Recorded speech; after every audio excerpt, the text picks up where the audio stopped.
Here we It's go. the awesome. It is as awesome. It's okay. an awesome. Hello, welcome to another Alpha Strike We Play video. It's Catapult time. It is Catapult time. So this series is, we're looking at each of the individual designs that come in the box sets, and we're just sort of breaking them down, giving you an idea of what's good, what's not, what you should look for. And telling you why we think LRMs are awesome. Yes. All right, come on. This is your mech. Okay. Let's do this, man. So we've got what I believe is the original, the OG, as the kids are saying these days. Catapult. It's the C1. So he's 65 tons, which I think officially makes him heavy. Heavy, yeah. Yep. BV is 1,399, so just squeaked under that 1,400. Okay. I think the tax man hits him after 1,400. He's got a walk of 4 and a run of 6. So he's fairly slow, but not Atlas slow. And this one has a jump. So it's got 4 jump. Okay, that's handy. Yeah, which can be very handy. He's got a total of 4 medium lasers, which also come in very handy when they eventually swamp you or you run out of ammo.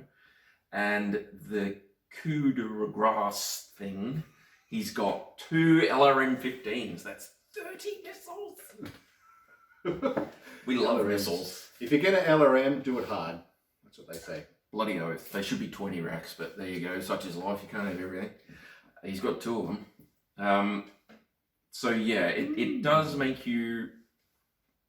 The missiles are good, but they do make you reliant on ammunition. And somewhat have problems with ammunition and explosions as well on occasion. But if you're sitting behind a hill, you can have that spotting effect and just have the missiles just keep going and going and going. And the advantage of this guy is that once you've run out of those and all your spotters are running around shooting things instead, you can walk up to the top of the hill and just start medium lasering people.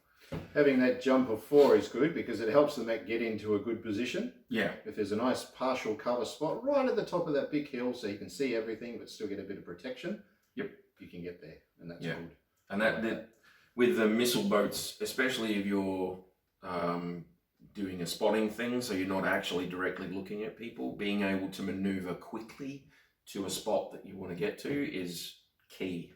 You don't want to be generating modifiers when you're doing indirect fire, because the more modifiers you're generating, the harder and harder it gets to do, because you've already got a lot of modifiers just because you're doing it indirect. What sort of armor are we looking at though? Not quite Griffin level. No, okay. We're going to do this a lot, I think. Griffin level. It's a thing. We've adopted it. I don't know. Maybe someone else has done it. But we can have 4 Griffins worth of armor on an Atlas.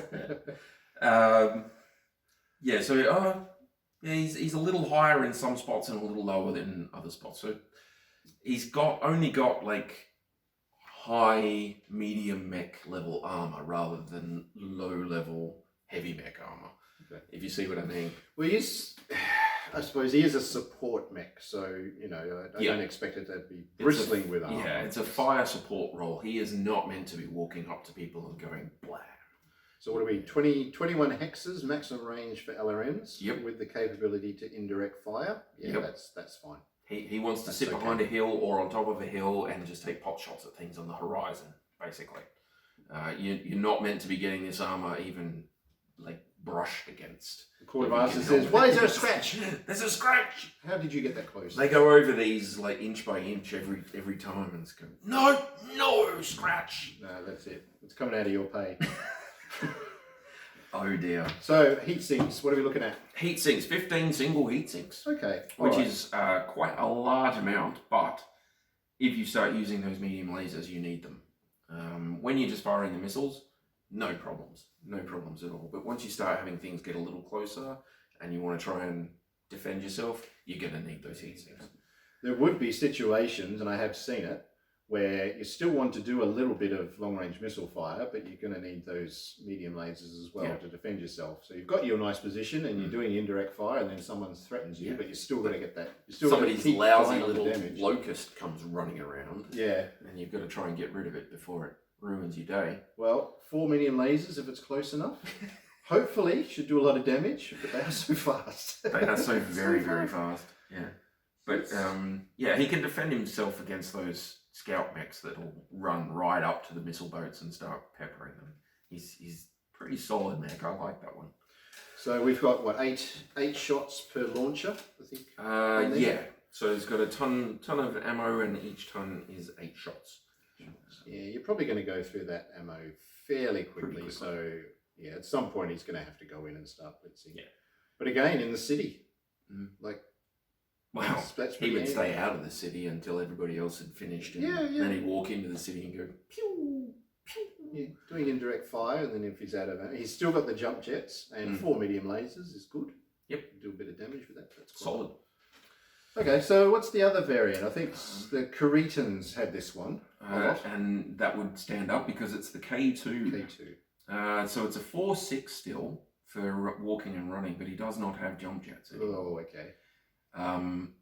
Fortunately, what he does have is 2 Ruddy Grey PPCs instead of his LRMs. Yeah. So that is a butt ton of direct damage. Yeah, it is. So the disadvantage to missiles is you can hit and still not do a complete complement of damage. If you see what I mean, because you have to roll on that cluster table.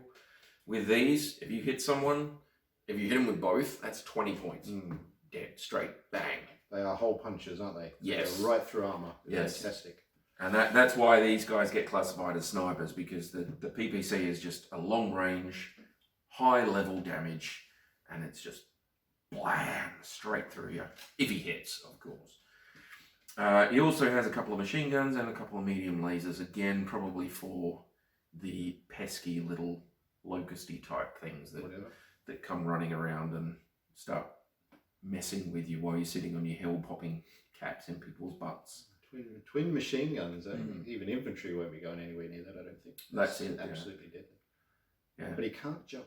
But he's Can't got jump. range. Direct fire, lots of damage, but can't jump. He's got slightly more armor than the C1 as well. Okay, well that's good. He's got maybe half a dozen, maybe 12 points more armor. Yeah, so he's got the ability to stand on top of a hill with those PPCs just ranging backwards and forwards and pot-shotting people. You can't indirect fire with them, unfortunately. Which would be cool. Work on that, guys. Rainbows! How many heat sinks? 20 single heat sinks, and you need them. Yeah, you would. And there are 4 of them in the legs.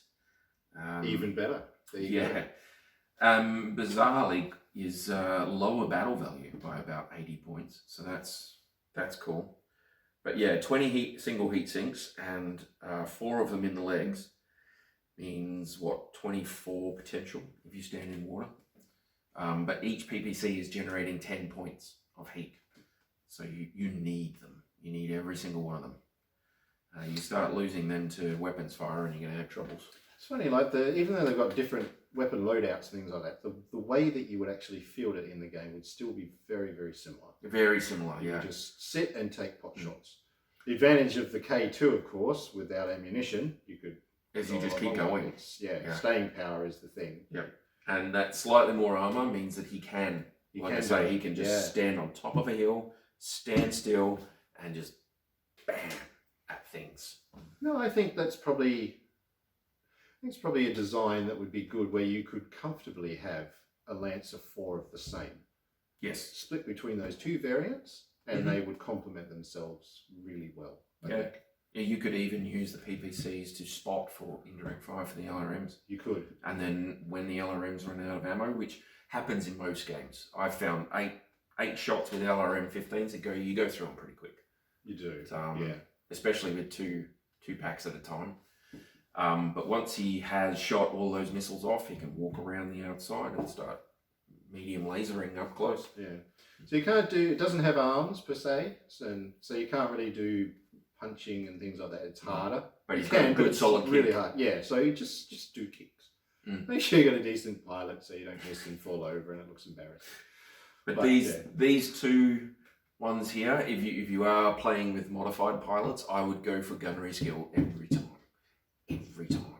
Because that will just give that it offsets the fact that you're a long way away, that you're, in the case of the missiles, it means you're indirect firing. So if you can start with a 2 as your base target number, your piloting skill, instead of a 4, you would be surprised the amount of difference that makes. Well, they do have the pilot cards that come in these box sets as well. And each side, you know, if you're playing a scenario just for fun, you can each have one of those cards and you can put it in a mech. So, I don't know, maybe look for one of those pilots that has a decent gunnery and try it out. And see chuck him in the K2 and sit him on a hill and start pot-shotting people into oblivion. Yeah, it'll make you feel good. So that's the Catapult. I like the Catapult. They're one of my favourites. Yeah. I think there's a lot of people that I've spoken to who know of the Catapult and they really like it. So it just seems to be one of those designs it's been around for a while. It just fits the bill. Well, I think. When I got back into BattleTech, I was making a list that I incidentally gave to you at one point for mechs that I wanted to get, and the Catapult was the first one I thought of. It's like, I remember that one. I want that one. Do it. They're good, solid mechs. So that's the Catapult, guys. Let us know how you go if you have any experience with this model. Get 6. Any sort of feedback you can give people who are watching the video, just leave some comments there. But I really like the Catapult. I think it's a winner for sure. All good. So that's it. Thank you. Next video. Bye guys.